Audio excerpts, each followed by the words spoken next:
So ayun mga kasawar, dito naman tayo sa Angono Homes, Happy Homes. Ayan itong bahay na to. Yan, samahan nyo ako, titingnan natin kung anong makinang ayusin natin mga kasawar. Tara.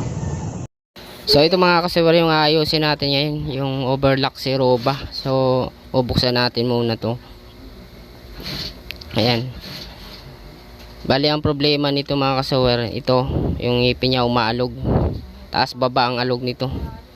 Mas maganda sana kung patras abante lang, medyo madali-daling ayusin. Ito taas baba. So ito bubuksan natin to. Mahaba-habang kalasan to. Ayan oh. Ayan, taas baba yung niya mga kasawar. Ayan, nakita nyo. Ayan, medyo mahaba-habang baklasin to mga kasawar. Kaya panoorin nyo. So ayan, na na natin, nabaklas na natin. Ayan yung loob-looban niya. Nabaklas ko na yung isa. Ayan mga kasawar, dito siya nagka-problema mga kasawar kasi lumalabas, lumuluwag na siya. Kailangan kasi dyan mga kasawar talagang sagad yan, sagad na sagad doon. Yung nangyari, lumalabas yung gear guard niya dito. So ayan yung mga pyesa niya mga kasawar sa cam.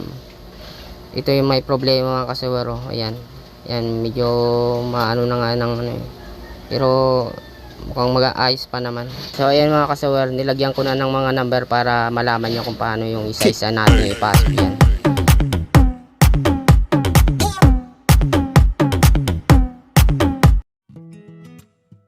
So start na tayo mga kasawar. Panoorin nyo itong mga kasawar, isa-isa natin ibalik sa dati.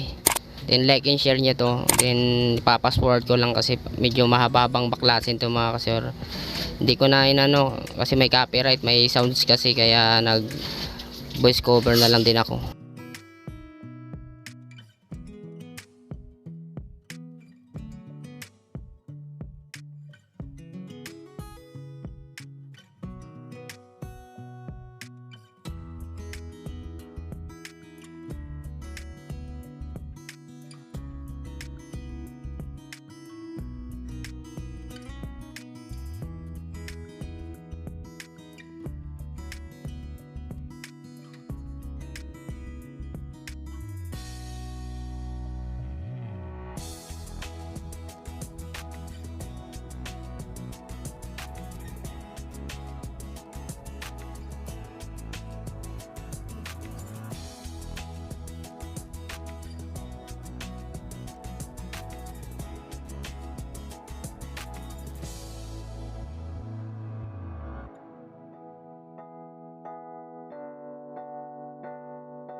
Ngayon mga kasawer, check natin kung maalog pa ba yung ngipin niya. Ayan o. Ayan, wala na siyang alog mga kasawer. Ayos na. Ayan. Okay. Ayan, papasadaan na natin ng subukan na natin. Tension na natin ng maayos. Tsaka na natin ibalik yung mga nakalas nating iba. So ayan mga kasawer, papakita ko sa inyo kung maalog pa ba. Ayan o. Ayan, wala na talaga mga kasawer. Success yung ginawa natin. Mahirap lang kasi talaga baklasin pag ganyan yung taas baba yung pagkalog niya. Maganda sana kung atras abante. So okay na siya. So ibabalik na lang natin siya. Lagyan na muna natin karayom at din ayan. Lagyan natin ng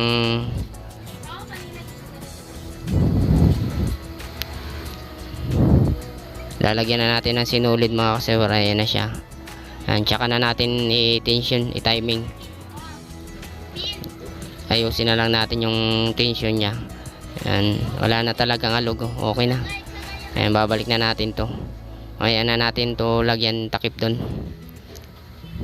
So like and share nyo to mga kasawer para makarating sa kapwa natin mananahin na ganitong problema. Magkaroon sila ng idea. So comment na lang kayo dyan kung ano man yung problema ng mga makina nyo.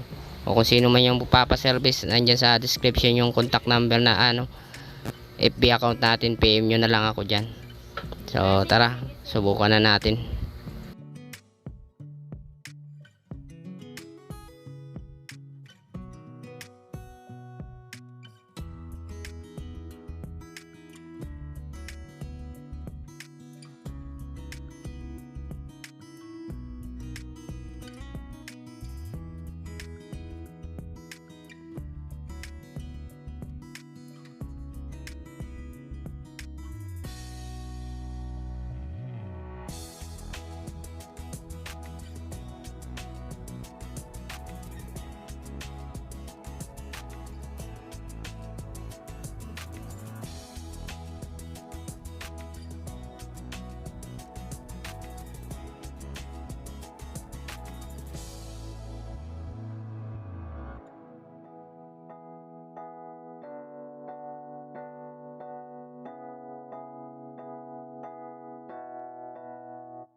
So ayan mga kasawer, nalagyan na natin, nasulutan na natin ng sinulid.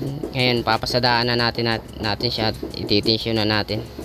Tingnan natin kung maganda yung tahi niya.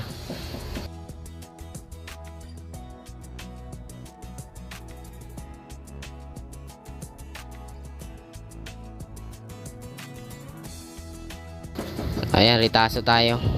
Yan, dapat ikot-ikotin nyo muna baka tamaan.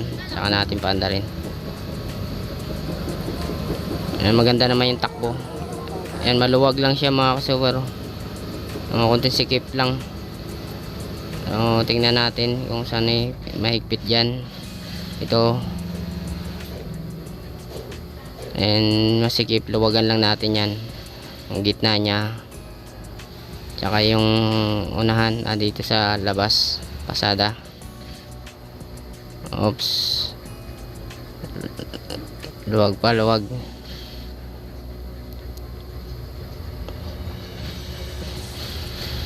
Pasada uli natin. Ayos naman yung tension niya mga kasawer.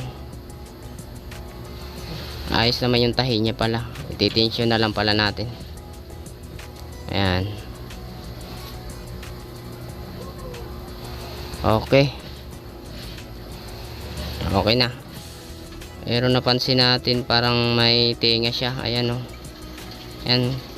So ayan, tinga na yan mga kasawer. Itong blade na yun. Urong natin, adjust natin, palakihan natin ng gauge. Ayan. Nandito tayo. Luwagan lang natin yung blade na dalawa, lower upper. Meron na rin tayo mga video dyan mga kasawer. Dalawin nyo na lang kung paano pag-adjust ng blade. Yan, medyo malinaw-linaw yun. So ganito lang yung gagawin natin. Tulak ko lang yung upper, then tulak din natin yung sa baba. Ayan, at saka higpitan natin.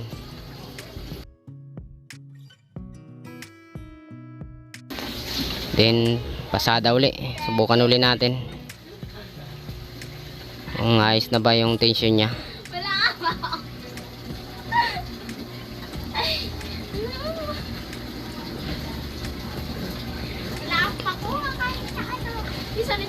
Okay, okay na mga kasawer. Ayan, oh, diba ayos na yung tension nya. Ayan, wala na siya ng tenga. Okay na, so babalik na lang natin sa dati. Okay.